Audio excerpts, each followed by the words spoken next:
살다 보면 참 묘한 사람을 만날 때가 있습니다. 학벌이 서울대, 하버드처럼 눈부신 것도 아니고, 그렇다고 아나운서처럼 말을 청산유수처럼 잘하는 것도 아닌데, 이상하게 그 사람 앞에만 서면 나도 모르게 자세를 고쳐 앉게 되는 사람. 한마디 한마디에 무게가 실려 있고 왠지 모를 존경심이 우러나오는 그런 사람 말입니다. 우리는 흔히 이런 사람에게서 내공이나 아우라를 느낀다고 표현하죠. 반대의 경우도 너무나 많습니다. 명문대를 나오고 소위 말하는 엘리트 코스를 밟았는데 대화를 나누다 보면 생각보다 별거 없네? 라는 생각이 드는 사람이 있습니다. 스펙은 화려한 갑옷 같은데 그 안에 알맹이는 빈약해 보이는 경우죠. 도대체 이 결정적인 차이는 어디서 오는 걸까요? 사실 우리가 똑똑하다고 말할 때 진짜 지능과 시험용 지능 사이에는 엄청난 간극이 존재합니다. 이 차이를 모르면 평생 남들에게 보여주기 위한 거칠의 지능에만 집착하게 됩니다. 하지만 진짜 지능의 본질을 깨닫는 순간 세상을 대하는 태도와 인생의 궤도가 완전히 달라집니다. 오늘은 학력이나 명함, 직함과는 전혀 상관없이 진짜 무섭도록 영리하고 내공이 깊은 사람들에게서만 발견되는 4가지 결정적 신호에 대해 깊이 있게 이야기해볼까 합니다. 첫 번째 신호는 감정을 무기가 아니라 도구로 다룬다는 점입니다. 흔히 우리는 똑똑한 사람이라고 하면 감정 따위는 느끼지 않는 차가운 로봇 같은 모습을 상상하곤 합니다. 드라마나 영화 속 천재들이 주로 그렇게 묘사되니까요. 하지만 현실 속의 진짜 고지능자들은 감정이 없는 게 아닙니다. 오히려 감수성이 예민한 경우가 많죠. 결정적인 차이는 바로 반응 속도와 표현의 설계에 있습니다. 보통 사람들은 외부 자극이 오면 0.1초 만에 반응합니다. 기분 나쁜 말을 들으면 즉시 얼굴이 구겨지고 화가 나면 언성부터 높아지죠. 이건 감정이 주인이 되고 내가 노예가 되는 꼴입니다. 나는 원래 뒤끝이 없어, 솔직한 거야 라고 말하지만 냉정하게 말하면 그저 감정 조절 능력이 미숙한 것입니다. 반면 내공이 깊은 사람은 분노, 짜증, 모멸감 같은 부정적인 감정이 올라올 때 내면의 일시 정지 버튼을 누릅니다. 그 짧은 멈춤의 시간 동안 계산을 시작하죠. 지금 내가 여기서 화를 내는 것이 나에게 이득일까? 아니면 차분하게 되물어보는 게 더 상대방을 부끄럽게 만들까? 이들은 감정을 숨기는 게 아니라 언제, 어떻게, 어느 강도로 표현해야 상황을 장악할 수 있을지를 정확히 알고 있습니다. 예를 들어 부하 직원의 치명적인 실수 앞에서 하수는 도대체 정신을 어디다 두고 다니는 거야? 라며 소리를 지릅니다. 그러면 직원은 반성보다 반발심을 갖게 되죠. 하지만 고수는 차갑지만 정중한 목소리로 말합니다. 이 실수가 우리 프로젝트에 어떤 영향을 미칠지 정확히 파악하고 있습니까? 라고요. 감정의 볼륨을 낮춤으로써 오히려 상대방에게 상황의 엄중함을 더 크게 전달하는 겁니다. 심지어 이들은 긍정적인 감정조차 전략적으로 씁니다. 아무 때나 남발하는 칭찬은 가치가 떨어짐을 알기에 상대가 남몰래 고생한 부분, 정말 인정받고 싶은 부분을 포착해서 정확한 타이밍에 칭찬을 건넵니다. 그래야 이 사람은 나를 진짜로 알아주는구나 라는 깊은 신뢰가 생기니까요. 기억하세요. 감정을 그대로 배설하면 무기가 되어 사람을 찌르지만 잘 정제해서 표현하면 사람을 얻는 최고의 도구가 됩니다.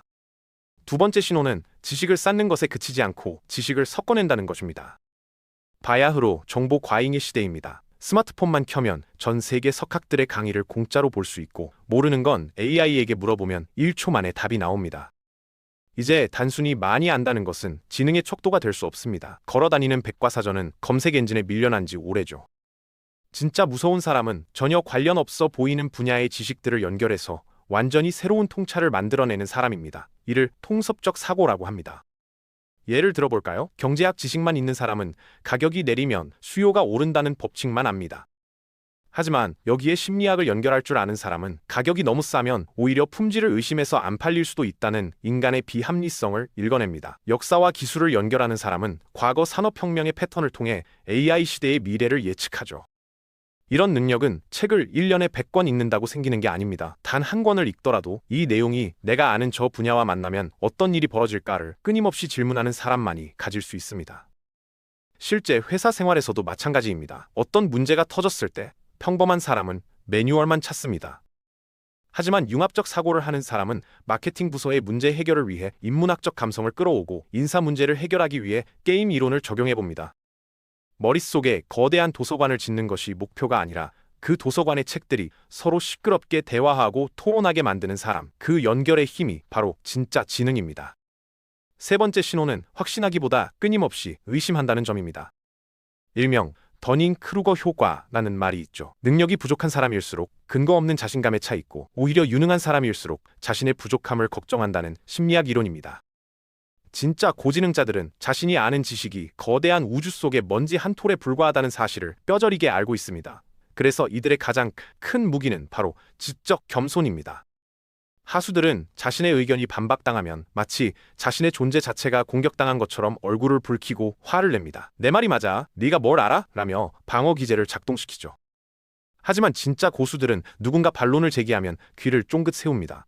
잠깐만, 혹시 내가 놓친 부분이 있나? 저 사람 말이 맞을 수도 있지 않을까? 이런 태도, 즉 나를 객관화해서 바라보는 메타인지 능력이 극도로 발달해 있습니다. 그래서 토론 중에라도 상대방의 논리가 더 타당하다고 판단되면 1초의 망설임도 없이 이렇게 말합니다. 아, 듣고 보니 당신 말씀이 맞네요. 제가 그 부분은 미처 생각하지 못했습니다. 배웠습니다. 자신의 오류를 쿨하게 인정하는 것, 이건 패배가 아니라 엄청난 용기이자 자신감의 표현입니다. 사람들은 끝까지 우기는 사람보다 깨끗하게 인정하는 사람을 훨씬 더 신뢰하고 존경하게 됩니다. 또한 이들은 세상을 흑백 논리로 보지 않습니다. 이 사람은 나쁜 사람, 저 사람은 착한 사람으로 나누지 않고 이 사람은 업무 능력은 탁월하지만 소통 방식은 거칠구나 라고 입체적으로 파악합니다. 모순되는 두 가지 상황을 머릿속에 동시에 담아두고도 불편해하지 않으며 그 사이에서 최적의 균형을 찾아내는 힘, 그것이 진짜 어른의 지능입니다. 마지막 네 번째 신호, 말하는 능력보다 듣는 능력이 압도적으로 뛰어납니다. 우리는 흔히 말 잘하는 사람을 보면 와, 똑똑하다 라고 생각합니다. 하지만 진짜 고수들은 혀가 아니라 귀와 눈으로 대화합니다. 평범한 사람들의 대화를 관찰해보세요. 겉으로는 듣는 척하고 있지만 머릿속으로는 다음에 내가 무슨 말을 해서 저 사람을 이길까? 언제 끼어들까? 라는 생각으로 가득 차 있습니다. 그건 대화가 아니라 서로 자기 말만 하는 교차 독백에 불과합니다. 하지만 내공이 깊은 사람은 상대방에게 온전히 집중합니다. 단순히 귀로 단어만 듣는 게 아니라 맥락적 경청을 합니다. 상대의 눈빛, 미세한 표정 변화, 말의 속도, 그리고 말하지 않은 행간의 의미까지 읽어내려고 노력하죠. 지금 이 사람이 이 말을 하는 진짜 의도가 뭘까? 무엇을 두려워하고 무엇을 원하고 있을까? 끊임없이 분석합니다. 그래서 이들과 대화를 나누고 나면 묘한 해방감과 위로를 받게 됩니다. 이 사람은 내 말을 진짜로 알아들었어. 나를 이해해줬어. 라는 느낌 때문이죠.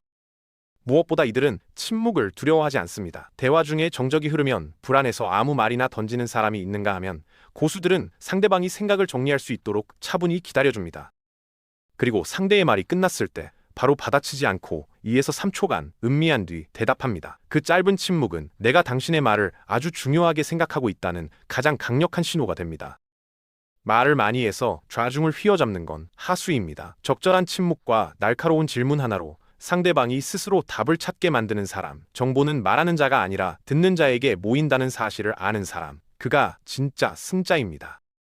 지금까지 진짜 지능을 가진 사람들의 4가지 특징을 살펴봤습니다. 감정을 도구로 활용하는 절제력, 지식을 섞어내는 융합 능력, 나를 의심하고 수정하는 유연함, 그리고 상대를 온전히 담아내는 경청의 기술. 어떠신가요? 이 4가지 중에 학교 시험으로 측정할 수 있는 게 하나라도 있나요? 없습니다. 이건 IQ 검사로는 절대 알 수 없는 오직 삶을 대하는 태도에서 만들어지는 능력들입니다. 그래서 인류 대학을 나와도 어딘가 가벼운 사람이 있고 학벌은 평범해도 깊은 울림과 품격이 느껴지는 사람이 있는 것입니다. 진짜 지능은 머리 회전 속도가 아니라 마음의 깊이와 넓이에서 나옵니다. 오늘부터 이렇게 연습해보면 어떨까요? 화가 날 때 3초만 멈춰보는 연습. 전혀 다른 2가지 정보를 연결해보는 연습, 내가 틀릴 수도 있다고 인정해보는 연습, 그리고 오늘 만나는 사람의 눈을 보며 끝까지 들어주는 연습.